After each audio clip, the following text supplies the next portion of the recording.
You see this? Oh, nice. Cool. Hello, everyone. How's it going? Can you guys hear me?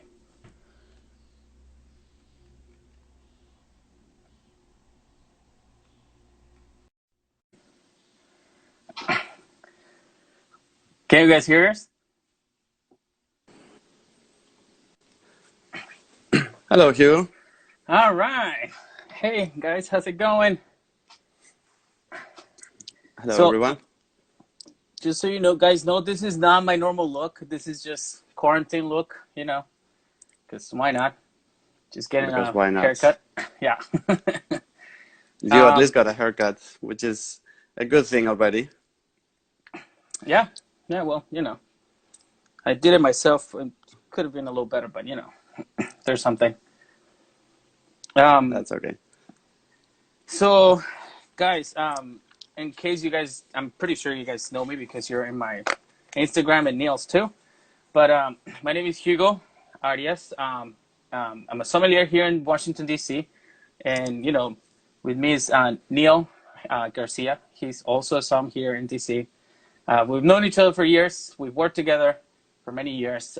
Really good friends, and we're gonna do a little bit talking about Virginia wine. Something simple, nothing crazy. We're gonna taste a couple of wines too, and that's it. Hopefully, it will be easy and nothing Yeah. crazy. So before we move on, where do you work? Oh, so I work at the Grill, the Wharf here in DC. I mean, no one is working right now, but the restaurant's still there. Hopefully, everything will be back to like kind of normal soon. But yeah, I've been a som for a long time. I actually graduated in Argentina, and I'm certified with the Core Masters as well. Cool. Perfect.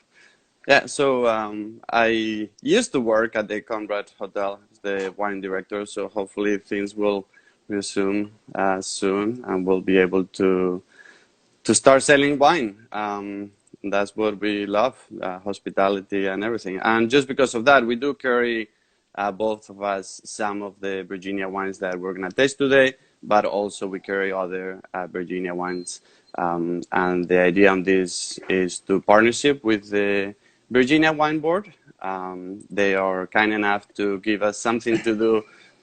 So they've been partnering with some sommeliers from the DC area, and the idea is to raise awareness of local business that we actually bought these wines recently from some local stores. So if you wanted to get some Virginia wine, they are available.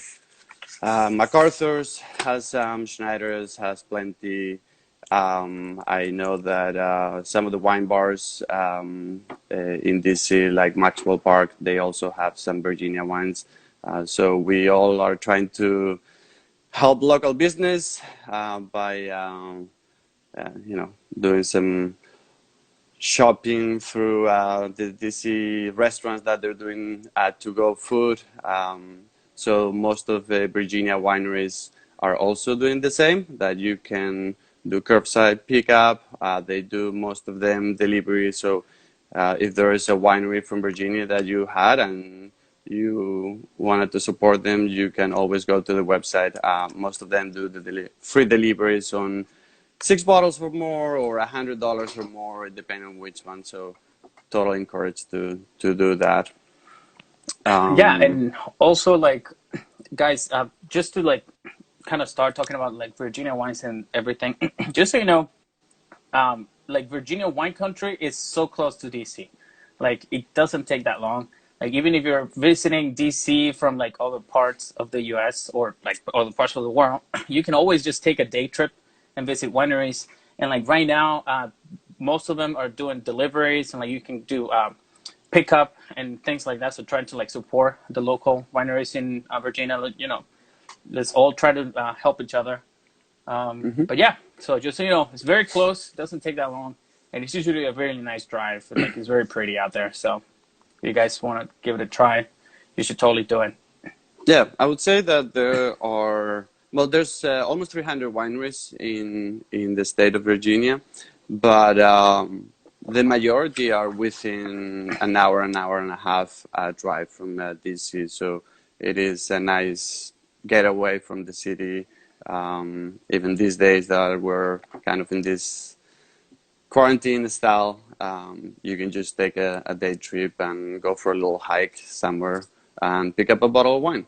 That's kind of Yeah, the idea. Whenever this comes back to hopefully more normal, there's also a lot of trails in Virginia country. So there's some that are just a few wineries, but some have more. So if you like to hike, those are always fun. Um, should we what start else? like talking something about Virginia in Yeah, general? yeah. Let's do it. So there's also before we move and talk at things, I wanted to say one quote that I read into the Virginia Wine .org website, which there's a lot of information for anyone that wants to study. But there's no really single style or variety that the Virginia has. You know, if you go to Napa, everyone knows that it's very well known for Cabernets, and Oregon for Pinot Noir and so on. But Virginia is not really known for one signature grape. There's just a lot of great producers making really good wine, and it depends where they are. You're gonna find more white, more red, more sparkling. So that's what I like. That it is depending on the terroir, they grow one thing or another one. Hi. Um, I mean, so the first thing you wanna talk a little bit about location. Where is it, and what are yeah. some So features, some mountains? so we have a map. Hopefully, you can see it in the right position. Yeah. Um, so if you guys know, like Virginia is like northeast of the U.S. So most of the Virginia wine country you have see most of the Virginia wine country is like surrounding this. So basically, this is the state of Virginia, right? And then you have West Virginia on this side. You have DC right here, and then Mm-hmm. the rest around is Maryland, and then like underneath is the Carolinas. But most of the wine country is in like this stretch of space. It's about like 60 miles long. It's in between the Appalachians and the Shenandoah Valley and uh, the The bay, Chesapeake Bay. the Chesapeake Bay. So you have a little bit of like there's um, a little different climates and everything because being closer to the ocean, like it's a little warmer, but like you also have the mountains and like it's very nice like to go for a drive. But most of the wineries are like in this section in the middle. But you guys also should know that Virginia is one of the oldest like growing places in the U.S. Thomas Jefferson used to try to make a lot of wine. He didn't know back Mm-hmm. then that the Vitis vinifera was not like perfect for this soil because of phylloxera and everything. So Yeah, that was their issue. They did plant a lot of vines, but they weren't aware of the phylloxera, so they had to replant a lot of times, and yeah, and like eventually they gave up. yeah, they gave up and like you guys know that Thomas Jefferson was a big wino and like he loved like collecting wines and like he was like so adamant about like making wine, but he couldn't do it like properly, and like he was never able to do it. So even though like it took a long time to actually get like things right, and like once they discovered that you had to like use American rootstocks in order to like survive basically and make wine, it just took a lot of time. But they were making wine before. It wasn't the best. Yeah. So there's we said it before. There's about 300 wineries these days in the state of Virginia. There's an average rainfall of 42.7 inches, and it kind of varies as well. For example, in 2018, there was a lot of rain, so there is better, in my opinion, for what I've seen, white wine than red wine. But depending where you had your vineyards, you could still have some. Their average growing temperature is 66 degrees, which is could be a little high, but in the winter does get very cold, and plenty of snow for the vines to go into dormancy for sure. There are different soil types as well, because obviously the state of Virginia has differences. If you go more to the Chesapeake Bay, you're going to find a little bit more sandy soils. If you go towards more the Blue Ridge Mountains, you're going to have a little bit more granite and clay. But there's also places where there's some loam too. So those are the primary soils types: gravel, loam, clay, and granite. Um, you want to tell us a little bit about, well, you said something about the history, that Thomas Jefferson in 1770 planted those 2,000 acres to vineyards, and they didn't succeed. But it had to pass a few centuries before they realized that. And it was in 1980 was only 5 wineries, and in 2012 there were already 200. So within that period, there was for sure a boom on wineries in the Virginia, in Virginia, and one of the first ones to start recovering what Jefferson had started was Barboursville. They were some of the pioneers, and they started that in the state where Thomas Jefferson actually had his house or his estate in Monticello, AVA, and they have a lot of different varieties, but I do have to say that they have a lot of Italian varieties for sure. A lot of Vermentino, Fiano, Barolo, sorry, Nebbiolo. They have Barbera as well, which makes it very fun. Yeah, and like after that, they started bringing like French varieties. So Mm-hmm. it's clearly like that when they started like making like like quality like good wine, that I was like meant to, like now. It was mostly Italians. I think you have a bottle of Vermentino with you I of do. the Barboursville. Of the Barboursville. Yeah, so one of the originals, Barboursville, they make like I don't know if you guys have ever had Barboursville, but like it's really good wines, and they have like so many different varieties that they use. Mm-hmm. Um, but yeah, so like Neil was saying, in the early '80s, there was only 5 wineries, including Barboursville, that was created in this late '70s, and then like that's when the AVAs started coming up. So right now they are 9. Let me see. No, there's just let me see. There are 12 AVAs in Virginia right now, Mm-hmm. and they all started in the early '80s, Mm-hmm. with Shenandoah Valley being the biggest one and like the first one. And then little by little, they've been added more. The latest AVA was 2016 was added. Mm-hmm. Um, but that one is like a big Appalachian AVA, with that is shared with North Carolina and Tennessee. They just created this big one. But of like all the wineries, like they've been trying to like work together like really hard to like make sure that wine from Virginia and like all these things are like featured, Mm-hmm. because the production like compared to like California or anything like that is not as big, but Virginia is still a very big state. So like you can find like really good stuff, and like one of like what Neil was saying at the beginning is that Virginia doesn't have like a particular style or like a particular grape, but they do a lot of different things. So if you guys want, we can talk a little bit about the AVAs, like something So quick. before that, do you want to talk a little bit about the grape variety that is very famous in Virginia, that doesn't really grow in the rest of the world, that I think one day could be fun to experience if you haven't tried. Um, The the OG grape of Virginia is called Norton, hmm and it was Dennis Horton, who's like rhymes with the grape, like started like actually creating more of this, making more wine of Norton and everything.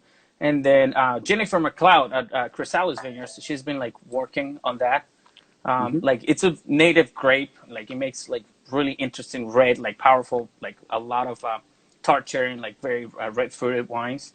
And it's really good. So if you guys never had like Norton, like it goes really good with like red meat and like wild hmm game and like stuff like that. Stuff that you can find in the Shenandoah Valley. Like in the mountains, like a lot of like yeah, a game lot and of wild boar and grilled deer. veggies. Yeah. So for like big food, like it's a really good red wine. So you guys should try it. It's actually pretty easy to find some Nortons out there. So if you guys have the opportunity to find it, that is the Virginia staple will be the Norton grape. And someone is just telling us in the chat that it's also in the Missouri. Oh, there you go. So Apparently, they grow Melissa's really telling us, well. yeah, yeah. So, and fun fact about Missouri, it used to be the state with the largest production of wine at one point. hmm Um, all right, let's see. If you guys, we can talk a little bit about the AVA, something real quick, like nothing.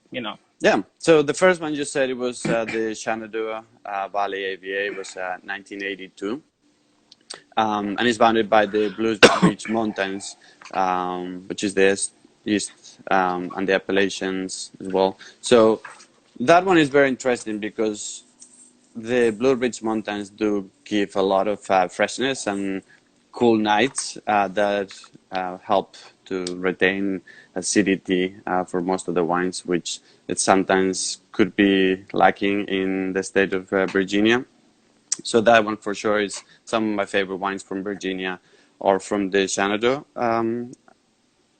And then we have the North Folk of Roanoke AVA. That was my birth year, was in 1983.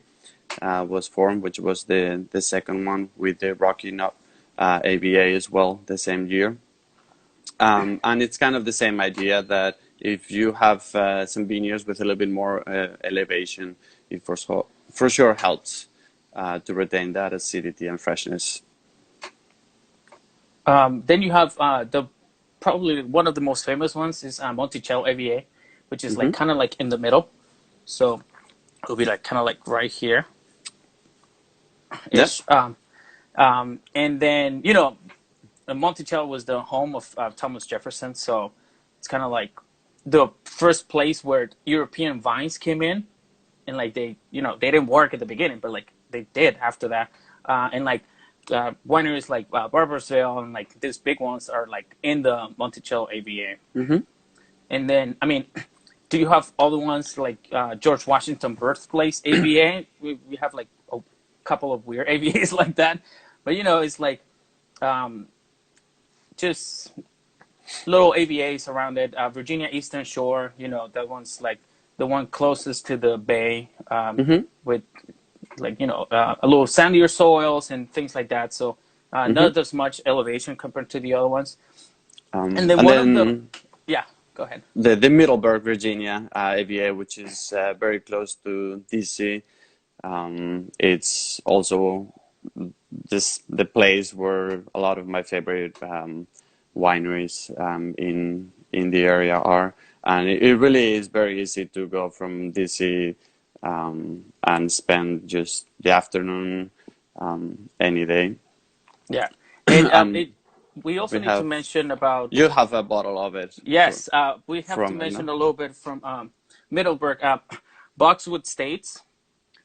They were the ones who like pushed a lot to like create this Middleburg, Virginia AVA. hmm So you have to like thank these people for this AVA because it's like very close. It's like it has some of the best wineries are in Middleburg as well, and Boxwood being one of them. hmm So just fun fact, they were the ones pretty much who did it all. Yeah, and they produce a lot of different varieties, but I think they're very well known for Cabernet blends in a sense. We actually featured it at, when we both used to work at Blue Duck Tavern. We served some topiary Boxwood by the glass for a little time, Yep. and it was very well received for sure. Yeah. Now, I mean, if you guys want, we have a couple wines, and we can talk about the wines. That way, we have we got all the spectrum. We got bubbles, we got white, rosé, and red.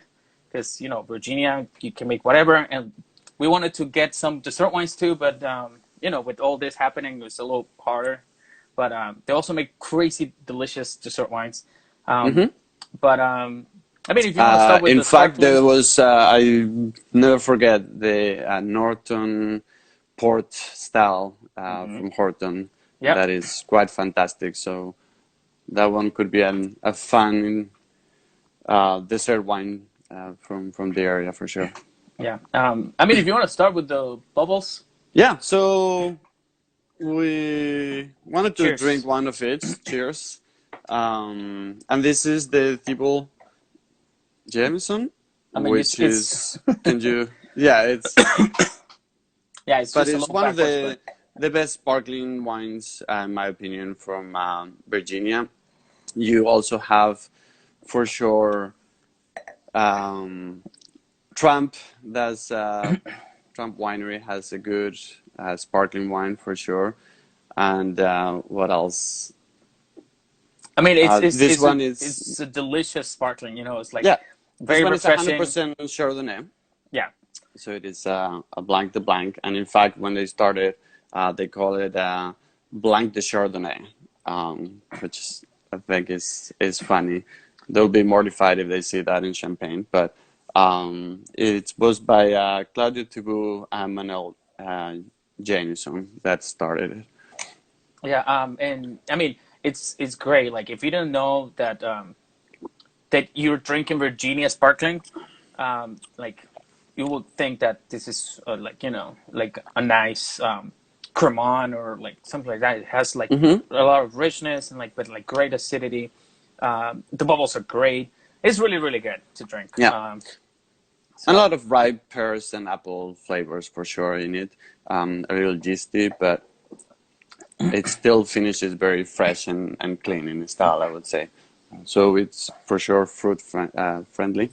and guys, just so you know, it's not that expensive either. Like it's very affordable. So like all the wines that we have today, they're very affordable. So Yeah, and they're like in the Neil said, 20s. yeah, Um, 20s, 30s at the most. mhm. Like nothing crazy. And like Neil was saying, just you have to support the our local businesses and like things like that. So just buy some wine from Virginia because they're delicious. Yeah. The second one is the Uh, Permon I have Cellars it right here. Viognier. So it's a Permont Cellars Viognier. So Hmm. Permont Cellars owned by Chris Permont. Um, Actually, we used to when we worked together at the Watergate Hotel, we used to pour this by the glass Hmm. with our friend CW, who's I don't even know if he's connected, but it's a great Viognier, like clean, like it has a lot of like that classic Viognier, and like this is one of the ones that we found that it was like very classic in style, but like made here in Virginia. And like again, very affordable wine.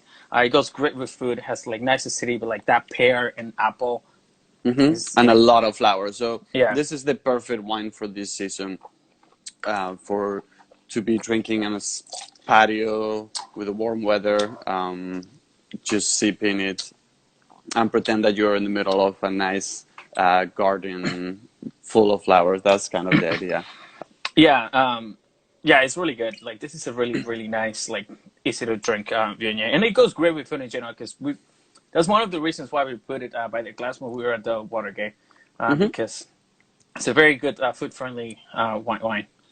And then all right, And then so we have a we rosé have as well, because a we rosé. have Oh, to I have, have the rosé too. you have the rosé over there.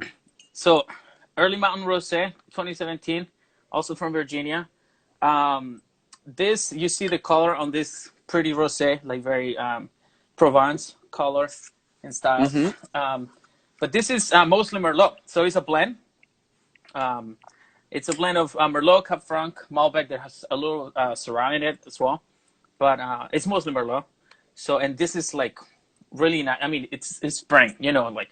And for some reason, now that we're all quarantined, like the spring is perfect when we cannot go outside. So if you, it's yeah, like Eric is saying, like it's one of the nicest rosés in Virginia. It's really good, easy to Hmm. drink, and like if you have a patio or like your backyard or something, try to get yourself one of these bottles and drink it outside because it's perfect for this weather. It's perfect, and like Hmm. something that you can drink by itself, something you can go with food as well. Like I can imagine this with like some seafood, something from the Chesapeake, like some blue Hmm. crabs or like And soft-shell crabs.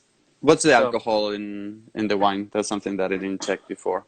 But I uh, don't think the, it's very it's high. it's 12.5. You see, that is perfect. Yeah, Very some Provence style, for yeah. sure. It's very light, but like very delicious. It's like very elegant. It's a ridiculously good wine. And I think you have the red. Yeah. So we got some Linden Claret. So this is mostly Cabernet Sauvignon, but it does have 25% Merlot, Petit Verdot, and Cabernet Franc. There is for sure a lot of wineries in Virginia that use Petit Verdot. So either as a single variety, believe it or not, or as a blend, because there's a lot of Bordeaux blends in Virginia, and they for sure deliver. They are full body, a lot of fruit notes, very ripe, and in either like plums and blackberries and lots of cherries as well. And it has a really nice like minerality of like rocks, like a rocky, crunchy minerality, which is something that I always appreciate.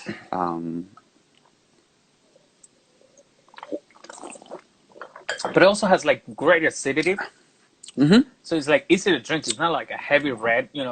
Some Bordeaux blends tend to be like too much of everything, like too many tannins and too much fruit and too much oak. This one is like really nice and light and like well Yeah, structured that you can just drink it easily, like without food or anything. But I'm pretty sure yeah, this will go great with food as well. yeah. The tannins are very well incorporated in this Yeah, wine and soft and yeah, yeah, and like this will go perfect with like those game and all your meats and everything. Now that it's gonna be barbecue season, you have to hmm, grill outside and like get yourself, some ribs or something or brisket or a nice half smoke if yeah. you're coming to DC, and then get some of these wines because they're really good. Also, on a note from Linden, they make so many delicious dessert wines. One of them that I carry in at the list at the grill, the Petit Manseng dessert wine is so good. Like you guys have no idea like how hard sometimes it is to like sell dessert wine in restaurants. And when they try, they're like, "Oh my god, this is so good!" And like you just sell the whole bottle. It's like very easy. They Hmm. make one of them like, and I love it. It's like one of my favorite dessert wines from Virginia. Yeah. And since we were looking at Bordeaux blends, one of the local favorites would be RDB Winery, which they have basically three labels. This is the Rendezvous, um, and they only make Bordeaux um, grapes. They only make red, so they specialize in one thing. They do it well, and they are not getting distracted by making multiple other wines. The only other wine that they have that I could get a bottle, which would be the rosé. They don't bottle it, they don't sell it. They only have it for the tasting room, um, which it's a pity because it's quite delicious. Uh, But yeah. So yeah, talking about RDV, it's not that far from DC. If you guys want to go, like they're usually pretty busy. So if you guys want to go and try like really good wines, you should get an appointment ahead. Um, but a shout out to like Carl, one of our friends that works there. He's an advanced som, and they make like really good wines. And like I think their Cabernet was selected as one of the best cabs in the U.S. last year, if I'm correct. mhm. So they make really, really good wines. I mean, I The also Lost like, Mountain.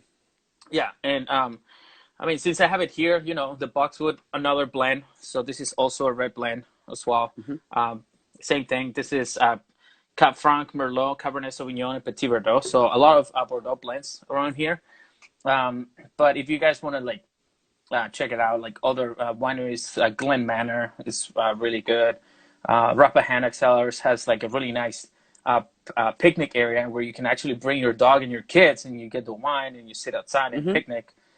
So definitely, you guys should check it out because they're really nice, fun wineries, and like they depend a lot in the local people to like buy their wines because not everyone knows that much about wines from Virginia. So we have to help them out. Yeah. Well, I think that's it. If anyone has questions or wants to know where we bought the wines, the Yeah, price, you just guys send us should just a text. Just and we'll be happy to get some information for you. Um, yeah. Other than And that, and guys, support Wine for so Virginia using the hashtags VA Wine and VA Wine together. We both have it. We didn't know how like they were gonna look when we flipped it, so we have them in both ways. So just check them out. Follow them at VA Wine is their handle in Instagram, and just try to drink more wine from Virginia. They're really good. If you're disappointed, just come and find us. You can find us. Yes, of course, Brooklyn. I can send you a list of the producers. Of course, you definitely need more VA wine in your life. Correct. Everyone needs a little more. We wanted to keep this short, nothing like too extensive, because it gets um, a little tiring. But cheers, guys! Thank you so much for coming in, like listening to the two crazy of us cheers. drink. And hopefully, you guys will have the opportunity to drink more wine from Virginia. And if you're ever in DC, just come to the Grill or the Conrad Hotel at Estuary, and we will get you all the Virginia wines that you need. We'll get you pretty nice. Bye. All right. Bye, guys. Take care.